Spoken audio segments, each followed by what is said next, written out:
हमारा खानदान बड़ा होने की वजह से मेरी करीब 14 भाभियाँ थी और 3 सेक्सी चाचा थी। वैसे सभी एक नंबर की माल थी और मैं सभी को मिलने के तरीके ढूंढ रहा था, लेकिन कोई हाथ नहीं आ रहा था। मैंने मेरी चाची को जैसे देखा था रात को साथ में सोने के बाद, वही तरीका मुझे बेहद पसंद है, लेकिन वो मौका मुझे इनके साथ मिल नहीं रहा था। अब नया तरीका सोच रहा था। साल 2004 में दिल्ली में जॉब करता था, लेकिन कोई भी ऐसा त्योहार नहीं रहा कि मैं गांव में नहीं जाता था। ऐसे ही मैं होली के त्योहार के लिए गांव गया हुआ था। रंग पंचमी का दिन सुबह उठा और मुंह हाथ धोकर दोस्तों के साथ खेत में दारू पीने और रंग खेलने चला गया।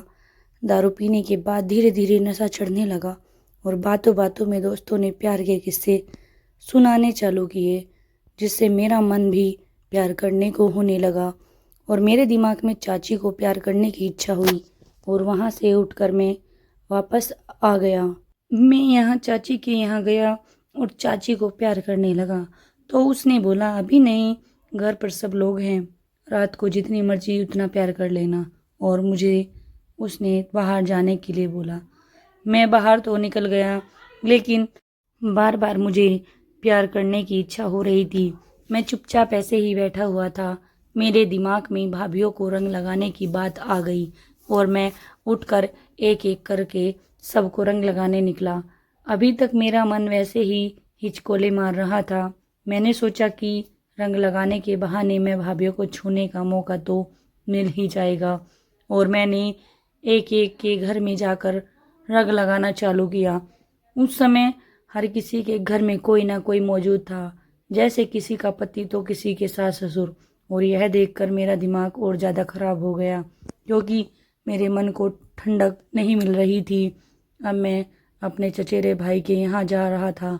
उसकी अभी 3 महीने पहले शादी हुई थी। उसकी बीबी यानी मेरी भाभी का नाम अरुणा था। वो दिखने में थोड़ी सांवली थी, मगर बदन को देखा तो किसी का भी मन ललचाए हो जाए।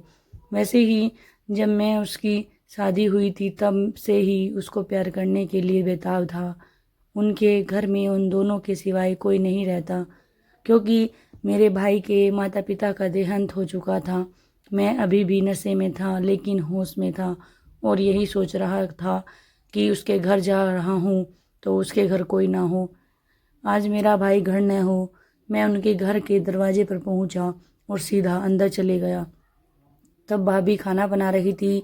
वो मुझे देखते ही समझ गई कि मैं उनको रंग लगाने के लिए आया हूँ। भाभी बोली, अरे देवर जी, आप कब आए दिल्ली से? मैं बोला, कल शाम को आया हूँ। भाभी, अभी मैं आपको रंग लगाने आया हूँ। वो बोली, मैं समझ गई कि आप होली खेलने के लिए आए हैं, लेकिन थोड़ा रुको, मुझे सब्जी का तड़का लगाने दो। मैंने उनसे मेरे भाई के बारे में पूछा तो वो बोली, आज कंपनी में काम होने की वजह से वो ड्यूटी पर गए हैं, शाम को 6 बजे आएंगे। वैसे ही मेरे दिमाग में ख्याल आया कि आज भाभी को तो प्यार करने का अच्छा मौका मिल गया है। देखते ही मेरा मन भी खुशी हो गया और आज वैसे भी मैं बेफिक्र था, क्योंकि अगर भाभी को बुरा लगता तो परिवार वालों को लगेगा कि दारू के नशे में रंग लगाने वक्त गलती से हाथ लग गया होगा। उनके घर में 2 कमरे थे, एक में मैं खड़ा था और दूसरे में वो खाना बना रही थी। उसी कमरे में उनका बेड भी था। अब मैं उनके अंदर के कमरे में चला गया और बेड पर बैठ गया। उनको घूर रहा था, क्या हसीन नज़ारा था। उसने लाल साड़ी और काला ब्लाउज पहना था। मैं धीरे धीरे अपने मन को समझा रहा था। उतने में उनका ध्यान मेरी तरफ गया और मैंने फटाक से अपना हाथ अपने आप से हटा लिया। उन्होंने ये सब देख लिया और अनदेखा करके सब्जी बनाने लगी। वो मेरे से 3 साल से छोटी थी, लेकिन रिश्ते में भाभी होने की वजह से मैं उनको आप कहता था। फिर मैं 5 मिनट के बाद वो वहाँ से उठी, बोली, अब आप रंग लगा लो। मैं उसके पास गया और पीछे से दोनों हाथों से उनके चेहरे पर रंग लगाना चालू किया। अभी मैं उसके शरीर से दूर ही था। धीरे धीरे मैंने अपना और जोर जोर से उनको रंग लगाना चालू किया, जिससे सबको मेरा दिमाग दूर का सोच रहा था। अब समय बर्बाद करने में मतलब नहीं और ऐसा मौका शायद मिले ना मिले। मैं अपना मुंह नीचे करके उनके गर्दन के पास लाया और अपने होठों से उसको चूमने लगा तो एकदम चकरा गई। यह क्या हो रहा है? वो बोलने लगी, देवर जी बस हो गया रंग लगाना, अब छोड़ो। लेकिन मैं कहाँ रुकने वाला था। मैंने फिर से कसकर उनको पकड़ लिया और गर्दन और पीठ की चूमना चालू किया। अब मैं उनकी साड़ी का पल्लू नीचे गिरा दिया जिससे उसका ब्लाउज पूरा खुल हो गया। वो ना नुकुर करने लगी, प्लीज़ छोड़ो ना, आ जाएगा कोई। मैं यह सुनते ही समझ गया भाभी को यह सब अच्छा लग रहा है, लेकिन वो डर रही हैं। मैंने उनकी बातों को अनसुना करके वहाँ क्या सख्त थे वह बहुत अच्छा लग रहा था। अभी तक मैंने सिर्फ अपने चाची के जो बहुत नर्म थे, अब मैं ज़ोर ज़ोर से दबा रहा था। वैसे ही भाभी की आवाज़ तेज हो रही थी, वो सिसकारियों मार रही थी, उनकी धड़कन भी तेज हो रही थी। आ आ ए हु। अब मुझे पूरा यकीन हो गया था कि अब भाभी गर्म हो गई हैं। मैंने उनका हाथ पीछे लेकर अपने ऊपर रख दिया और भाभी बोली, देवर जी जो भी करना है कर लो, मगर दरवाज़ा तो बंद कर लो पहले। और मैं उनको छोड़कर दरवाज़ा बंद करने गया। दरवाज़ा बंद करने के बाद अब मेरे शरीर पर चड्डी और शर्ट के सिवाय कुछ नहीं था और हम दोनों ने एक दूसरे को बाहों में भर लिया। मुझे मालूम है कि औरतों के गर्दन के पास से तो वो जल्दी गर्म होती हैं, ऐसा मुझे मेरी चाची ने बताया था। मैंने उसको थोड़ा सा दूर किया, हाथों से उनको दबाना चालू किया। अब हम दोनों बिस्तर पर चले गए तो वो अपने पाँव खींचने लगी।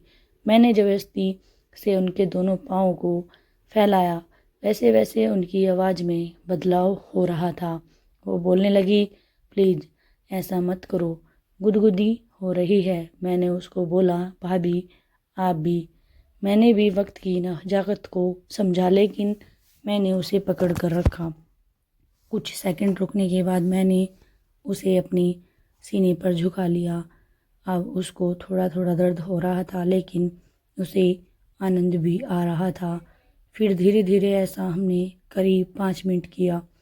वैसे ही वो चिल्ला उठी, अरे बाप रे, मार डालोगे क्या? अब भाभी के चेहरे पर खुशी साफ झलक रही थी। हमने अपने अपने कपड़े पहने और दरवाज़ा खोल दिया। मैंने भाभी को सब बताया कि मैं 10 दिनों की छुट्टियों पर आया हूँ। उसने भी मुझे बताया कि मेरे भाई की अगले 7 दिन नाइट ड्यूटी है। हमने तय किया कि रोज़ रात को 11 बजे से सुबह 4 बजे तक यही रासलीलाएँ खेलेंगे और एक साथ में वहाँ से निकल गया। अगले 7 दिन तक मैंने ही ऐसे ही भाभी को रोज़ रात को हम 3-4 बार काम करते और 10 दिन के लिए मैं फिर से अपनी ड्यूटी पर चला गया। कुछ दिन के बाद भाभी का एक दिन फ़ोन आया कि वो माँ बनने वाली हैं। उसको 2005 जनवरी में लड़की हुई। अब कभी कभी जब मैं गांव को जाता हूँ तो मौका मिलते ही भाभी को प्यार किए बगैर रहता नहीं। दोस्तों, आज की ये हमारी कहानी कैसी लगी प्लीज़ कमेंट बॉक्स में लिख कर ज़रूर बताएं। अगर आप हमारे चैनल पर नए हैं तो आप हमारे चैनल को सब्सक्राइब करके बेल आई नोटिफिकेशन को ऑल पर सेट कर लें ताकि हमारी आने वाली हर नई वीडियो का नोटिफिकेशन सबसे पहले आपको मिल सके। दोस्तों, वीडियो देखने के लिए धन्यवाद। दोस्तों, हम कल फिर मिलते हैं एक नई वीडियो और एक नए टॉपिक के साथ।